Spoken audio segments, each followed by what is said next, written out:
yung result sa mga swab. Ika-2 na daw subong, no? Ika-48 hours na. Kintawagan ako nila kagina. Bigmangkot nila akong kasakit akong ulo. Ginailalat ko kung ginasipon baka wala naman. Pero na nagtawag sila sa akon pero nung result tutuod lang ginakulbaan ko before nga isang nakagabi nga kulbaan ko no kung anong result sang swab kung mag-positive o negative wala na mahimo kaya na nag-abot na result kasi 7 days ko dito subong tawagin na si Miss negative daw. Makapulit na ta guys, makapulit na ta na pero i-quarantine pa ako 7 days na dito sa balay.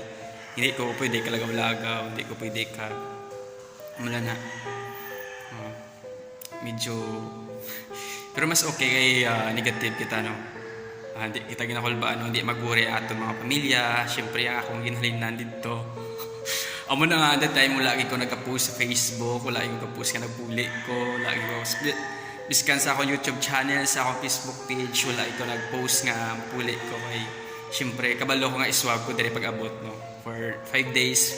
After 5 days ko iswab dire. Kaga mo na after 5 days pag 5 days ika 2 adlaw mag-abot ang result. Kay 2 to 3 days ang abot sa result.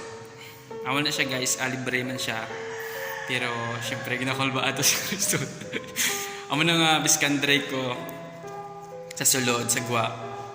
Subong lang ko gani nag-isa lang ka face mask ang pag-abot ko di ko na doble ko ng face mask ko ginakulbaan ko. Syempre wait kabalo no ko sino nagalindre sa ning kwarto, sino nga room ato yung quarantine diri.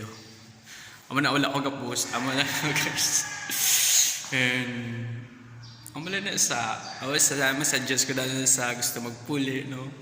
Nga kung di wala importante hindi kayo magpuli kay do ginakulbaan ka mo na ginaano ko sa result quarantine ka syempre man libre man din pagkaon no? Pero magdala ko extra nang ipadala ko sa akong pamilya sa mga pagkaon extra mga bigings na bala na